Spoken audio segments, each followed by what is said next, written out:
छिप छिप वर्षा पागरे भृषंग पत्र आनिले आपण माने तो बुझी पारुथिबे काहेकि पकुड़ी तो निहाती हबो। आउ आज पकुड़ी छंका हेतला स्वामींकर फरमाइश रे। निदरे शोइथिला बेले हठात करी कॉल आसला, पकुड़ी दुटा छाणी दियो। मु आउ कण शोइछि, मोर भी तो बहुत इच्छा होतला ना किछ गोटे चटपटा खाइबाकू। मु एठी लागी पड़िली मो कार्यक्रम रे। मु खराळे सोया लोक उठी गसी तमर में पकुड़ी बनेनी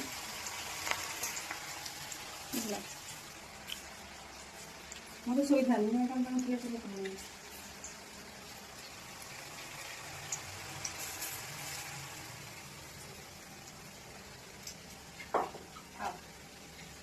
असको कोई बने ना सब तुम करे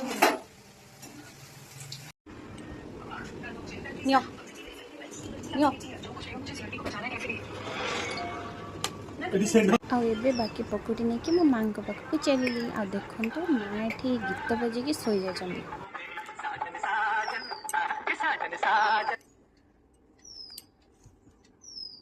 माँ माँ माँ उठनो, मोबाइल बजे सोई जाच। उठनी पकुड़ी उठ उठ ठंडा हो गरम गरम दे उठ जल्दी उठ।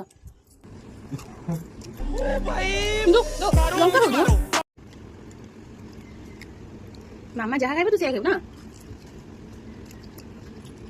तू प्लेट खाइबनी।